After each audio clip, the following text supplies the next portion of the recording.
Hi guys, welcome to my kitchen. Today I'm making Instant Pot Easy Chili. Alright guys, I'm starting out on my 6-quart Instant Pot that I have set on a saute setting. And it's hot, it just said the reading on the screen there. Now I'm going to add in about a pound of ground beef. And this isn't lean beef guys, so when it's done browning I'm going to have to drain off the excess grease. So I'm going to get that down in there. And I'm just going to break it up.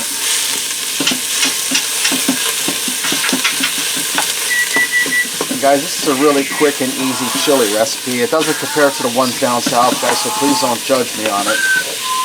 But we like it and it's tasty. Now I'm going to season my beef with a little salt and pepper as it browns. About a half a teaspoon of each.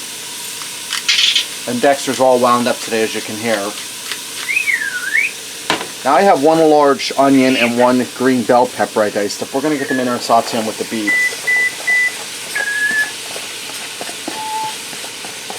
After my beef is all done browning, my onions and peppers are translucent and tender, and I have the grease drained off this. I'll bring you guys back.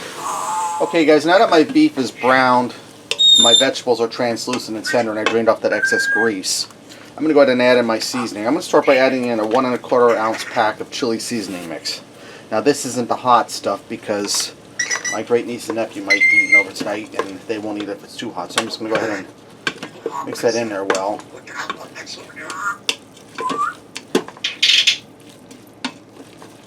Okay guys, I'm going to add in a teaspoon of cumin. And if you've never cooked with cumin before guys, it gives it a really good earthy flavor. I mean, it makes it really delicious. And I'm sure there's cumin in that chili seasoning mix, but we're adding a little more in. I'm going to add in a teaspoon of garlic powder.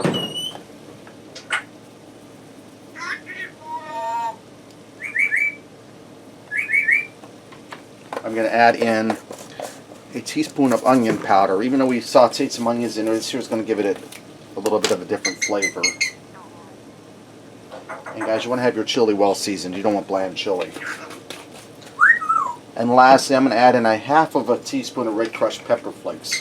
I want a little bit of heat, guys, and I think the kids can deal with that. Alright, that's it for our seasonings. Let me give this a quick stir.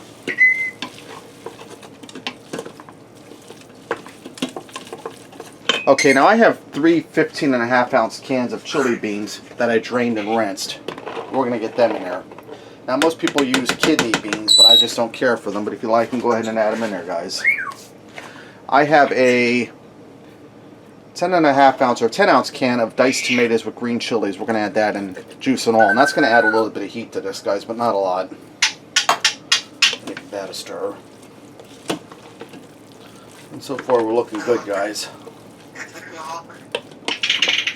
Okay, now I have a can of tomato juice here. This here is 46 ounces. I'm going to add half of it in and see how this looks, because I don't want my chili too runny. And that's looking good right about there. It's a good stir to get our spices all mixed together in there.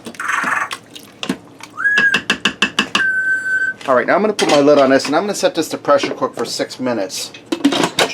When my 6 minutes are up, I'll do a quick release of the pressure and I'll bring you guys back. Alright guys, my 6 minutes are up. See how nice and thick that chili is. Let's go ahead and fix up a bowl and see what we got. Guys, I went ahead and garnished this with some cheddar cheese and some green onion, and I made some Texas cheesy toast for an aside. Let me get in here and try this out.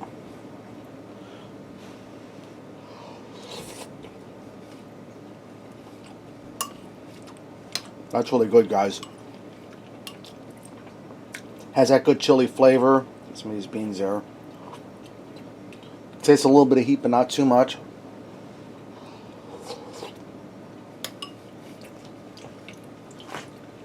Beans are tender, but not mush. Everything's cooked through. That's some really good chili, guys. Alright, there you have it. Instant Pot Easy Chili. Give it a try. Thanks for watching, and until next time, I'll see you.